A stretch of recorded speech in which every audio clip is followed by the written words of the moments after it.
L'invité du jour, on poursuit, hein, on était il y a quelques jours avec Sofiane, l'organisatrice de ce salon du vin au féminin Salon de Provence, les 2 et 3 décembre prochains.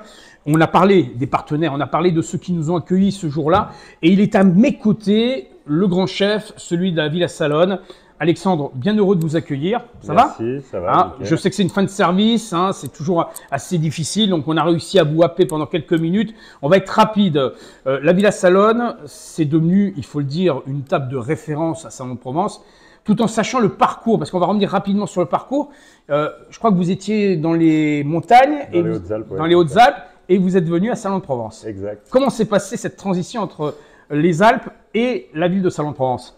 C'est bien passé. Non, mais ce fait de venir à Salon de Provence. Ah, c'était un choix. Nous, là-bas, on était saisonniers, donc on voulait une activité lissée sur l'année. Et à Salon, on a une ville dynamique. Enfin voilà, on a trouvé tout ce qu'on cherchait. Voilà. Et vous avez trouvé, bien sûr, aussi des partenaires qui sont vos fournisseurs, qui vous permettent d'avoir une production locale, un circuit court, avec des produits de qualité. On a eu l'occasion de goûter une viande de Jérôme Crouzet qu'on connaît bien, qui est un producteur ici sur la région de Salon de Provence.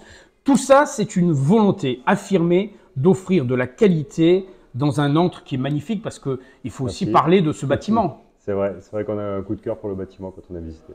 Voilà, ce bâtiment qui a une histoire et qui aujourd'hui s'est lancé dans une nouvelle aventure. Ça fait combien d'années maintenant que la Villa Salone a ouvert? Ça fait 4 ans. Avec malgré tout la période qui a été quelque peu particulière. On a tous connu, oui. Voilà, on n'y reviendra pas. Aujourd'hui, cela permet aux gens de venir profiter d'une qualité gustative. Alors, quels sont, parce que souvent les gens se posent la question, qu'est-ce qui se passe dans la tête d'un chef le matin au réveil, au moment où il doit fusionner pour… Le matin au réveil. Oui, non, mais je suis là, je vais vraiment au plus proche.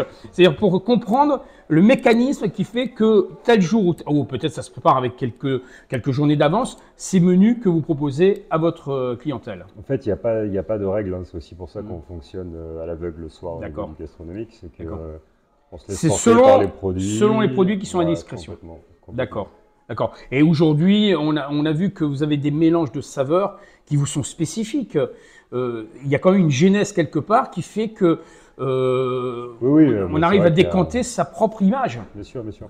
Hein, c'est ce qui fait peut-être aussi la qualité dans le travail. Alors, en cuisine, vous êtes combien au niveau de votre… On est 3 pour le midi, 2 pour le soir, plus une pâtissière. D'accord. Là, on revient sur l'essentiel. Les gens qui nous regardent, qui nous écoutent, qui ont envie de venir apprécier ces bons plats dans cet antre magnifique, la démarche, il vaut mieux réserver? C'est toujours mieux de réserver. Voilà. D'accord. Sinon, le restaurant est ouvert tout au long de l'année avec des journées spécifiques, ou il y a quand même un break dans la semaine Alors, on est fermé le lundi, le dimanche soir et le mardi soir. D'accord. Mais sinon, sur cette période qu'on arrive en fin d'année, vous êtes ouvert. Voilà. Et vous allez être aux côtés de Sofiane et de toute l'équipe pour cet événement. Hein, je crois que c'est votre 3e année ou 2e année? C'est ça. 3e année. 3e année. Donc, je ne me suis pas trompé. Sofiane n'est pas très loin de nous.